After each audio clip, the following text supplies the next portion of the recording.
Oats இல்லைன்னா அந்த மாதிரி கஞ்சி மாதிரி போட்டு சாப்பிடுங்க. ஓட்ஸ் கஞ்சி இல்லைன்னா சத்துமா கஞ்சி. ரைட்டு. காத்தால பிரேக்ஃபாஸ்ட்டுக்கு அதை எடுத்துக்கோங்க. ஓகே. சரியா? மோர்ல கரைச்சி சாப்பிடுங்க. ரைட்டு. ரைட்டா? ரைட்டு. மத்தியானத்துக்கு சாதமே கூடாது. இந்த காலிஃப்ளவர் இருக்கு பாத்தீங்களா? ஆமா. இந்த காலிஃப்ளவரை நல்லா வெந்நீர்ல போட்டுட்டு அதை நல்லா ஒரு கட்டர்ல போட்டு அப்படியே ஒரு ஆன்லைன்லயே கிடைக்கிறது ஒரு கட்டரு. ஆமா, அது அதை கஞ்சி மாதிரி போட்டு நல்லா ஆயிடும். ம். அந்த பூ பூவா இழுத்தோம்னா அப்படியே பூ ஆமா. பூவா வந்துரும் அது. ஆமா.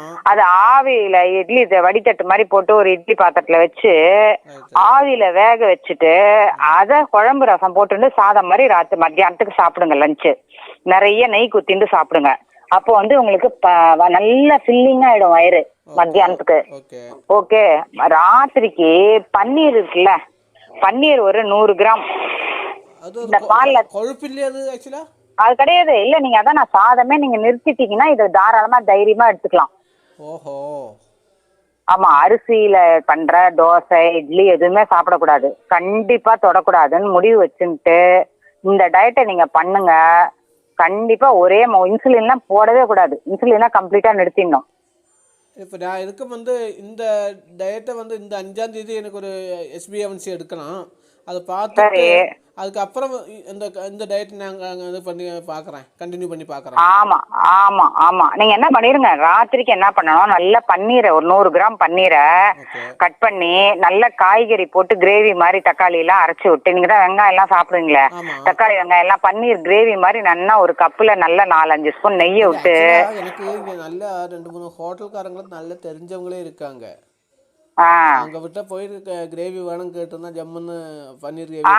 ஆனா ஒண்ணு பண்ணி கொடுத்துருவா. அப்படின்னா பன்னீர் கிரேவி பண்ணா சக்கரை வெல்லம் எதுவுமே போடக்கூடாது. இதுல போடாம உப்பு மட்டும். ஆமா, வெல்லம் எல்லாம் போட்டுருவா ஹோட்டல்ல உங்களுக்கு. போடும்போது எல்லாம் போடுவேனே. ஆமா, வெல்லமே போடக்கூடாது, தொடவே கூடாது. வெல்லம் ஸ்வீட் எதுவுமே தொடக்கூடாது. நீ உட்காந்துட்டு சக்கரை உள்ள சமாச்சாரம், ஸ்வீட் வெல்லம் இருக்கிற சமாச்சாரம் எதையுமே சாப்பிடக்கூடாது. நான் இப்ப என்ன பண்றேன் கேட்டோம்னா, இப்ப காஃபிக்கு சுத்தமா சக்கரை போட்டுக்கிறது இல்ல. ஆனா ஒரு கஷ்டம் வெல்லம் கடிச்சுக்கிறேன். ஆஹா ஆஹா, வெல்லமே தொடக்கூடாது. வெல்லமே நாக்குக்கு தித்திப்பா தெரியுற எதையுமே சாப்பிடக்கூடாது. அந்த கண்ட்ரோலும் கொண்டு வரணும். அந்த கண்ட்ரோலும் கொண்டு வரணும். நீங்க நாக்குக்கு தித்திப்பா தெரியுற எதையுமே சாப்பிடக்கூடாது. கிழங்குகள்லாம் கம்ப்ளீட்டா கிழங்குகள், கேரட்டு, பீட்ரூட்டு இதெல்லாம் தொடவே கூடாது. மாடு மாதிரி உருளைக்கிழங்கு. மாடு மாதிரி ஆயிடுவோம் நம்ம. மாடா ஒண்ணா, தினம் கீரை தான் ஒரு கட்டு, ஒரு 2 கப்பு கீரை தான் சாப்பிடுவேன் நானு டெய்லி. வாழ்க்கையே நம்ம மாடோட மோசமா போயிடும் போல் இருக்கு.